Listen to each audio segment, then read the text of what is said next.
Hello everyone, my name is Nick Harrison with Rocky River Woodworks, and today I'm going to be doing a tool review on this 14-inch.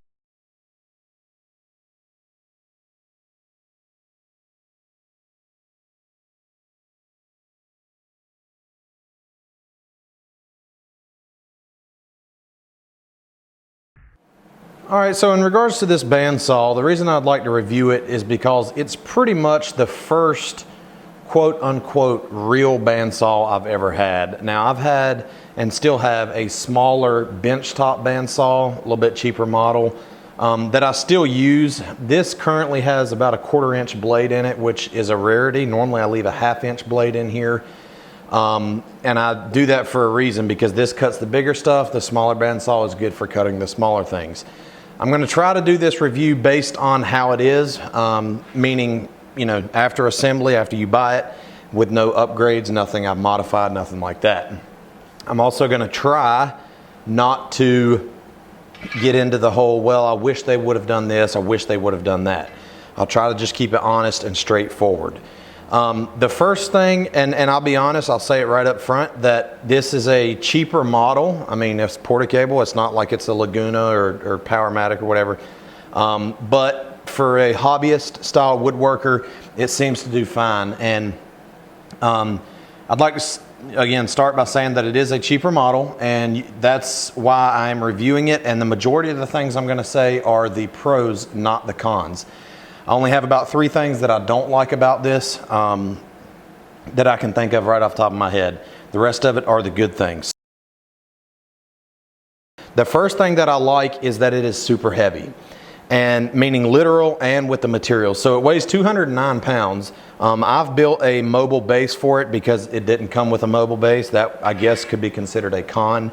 I'm sure they make one, or I'm sure you can get one to fit, but I just built a mobile base for it, even though I rarely move it. But all the tools, all my shop furniture, I build on with wheels, with casters, because in case I do want to move it, it's a lot easier to have it on a mobile base. So it is heavy. Pretty much everything seems to be made of steel or cast iron. I mean, there is some stamped metal here, but it seems to be heavy duty. As far as the top, the work surface is 16 by 16 cast iron. That is a huge huge thing that I like, because it's a big work surface. You have plenty of room for maneuvering around. It's a 14-inch bandsaw again, so you have plenty of room. I don't know if I've ever came across something that I could not cut due to the size limitations. And if I do, I probably wouldn't be using the bandsaw anyway, because it's too big to be accurate. So it's cast iron surface here. Again, the rust comes into play a little bit. You have to maintain it, probably better than I do.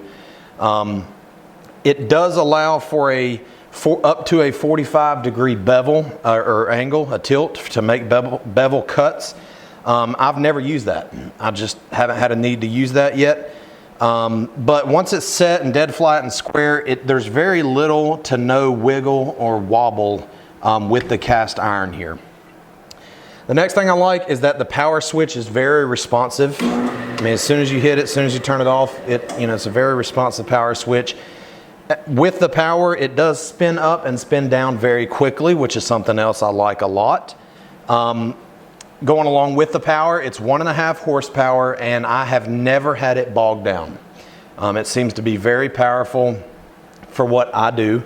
Not with this small blade, but something else I like a lot is with my 1/2-inch blade on there. I am able to resaw, I believe up to 6 inches or 7 inches. You know, you raise up your guide here, you have that much room to resaw. I think it's 6 inches. And I've resawed plenty with it, with that bigger blade, and it does perfectly fine.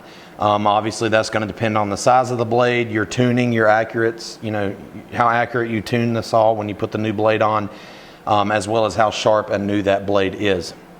But for resawing, very good. One thing also that I like is that, speaking of the tuning, it is very straightforward and very accurate from what I've noticed. The blade tracks well. It seems to stay in the center of the wheels. As long as all of your knobs, you know, everything's tuned correctly, the wheel is perfectly, I guess, perpendicular to the level, to the floor. And like I said, the blade does not move around hardly at all once everything is tensioned and tuned properly. The doors seem to lock closed fine. I've never had an issue with those locks wearing out where the door flies open or anything like that. The next part of this bandsaw that I really like is the storage beneath it, the base that it comes on. I love that because I put all kinds of accessories in there, whether they go with the bandsaw or not. I obviously keep all my bandsaw accessories in there, primarily just different types of blades and sizes. But I also use it for general storage in the shop because that's less stuff that I have to look at if it's in the storage down there. So the base is awesome too, to have that storage. The last thing to talk about with one of the pros, the stuff that I do like, and I kind of mentioned it earlier, is that this saw accepts all different sizes of blades and it accepts them very well. As long as you get the proper size blade and get it tuned up, it seems to do just fine. I've used multiple different sizes of blades all the way down from 1/8 of an inch up to 1 inch, and it seems to do perfectly fine. Again, contingent upon you tuning it and installing it accurately. The blade, like any other bandsaw, is kind of aggravating to change out, but once you get everything loosened up, take out your pins, your throat plate here, it seems to do fine. So now for the things that I don't like quite as much. I only have 3 things that I can think of right now that I do not like. And it's not a deal breaker for me, especially for the price point and what I'm using it for. The first thing is the dust collection. It is absolutely horrible, basically non-existent. It comes with a dust collection port that goes on this bottom door that you could plug in here. As it comes, the port, when I installed it, was installed to the plastic piece here was too far in to where my blade was rubbing against it. So I shaved that off. Well, by doing that, you just worsen your dust collection even worse than it already was, which was not good to begin with. So dust collection is pretty much non-existent. Not as big of a deal here in my shop. Everything I have, dust collection is very important to me in my shop, and everything I have is hooked up to a dust collector. But for the sake of this, I have a hose here that I use with my lathe anyway, and it's able to reach around and clean up what I need to. So dust collection, again, not a deal breaker. It is very important to me, but it's not that good on this saw. The next thing that I don't like, but again, not a deal breaker, is it does not come with a rip fence. Now, I think you can get some that are compatible, maybe even made by Portacable for this saw, but it does not come with one. That is something I really wish I had. I've probably will purchase one in the future. It's one of those things that I don't use it often, but when I need it, I need it. So I wish it came with a rip fence, but other than that, not a big deal. The last thing, and this is probably my fault, just the way that I assembled it. When you take this out of the box, pretty much everything is assembled. You just have to build the base. And the door on the base, the metal binds with the metal frame when you open it all the way. It squeaks and binds. Again, probably something simple, probably something I did wrong in the way that I assembled it. But when you open the door, it just kind of binds there, you know, but not a deal breaker, especially since that's probably my fault. If I would have took a little bit more time, or even go back now and try to redo it or adjust the fittings and such, it would probably do a little bit better. So that's all I have. This is just a down and dirty, short and sweet review of this bandsaw. If you're a new woodworker or even an intermediate woodworker that does not primarily use the bandsaw, and I say that meaning like I do a lot of cabinets and furniture, so the bandsaw I don't use a whole lot. All my stuff is mainly with sheet goods and stuff, which I do on the table saw. This is a very good purchase. If you're doing bandsaw boxes full time, you might want something a little bit bigger, you know, a little bit more higher up on the quality list, I guess you could say.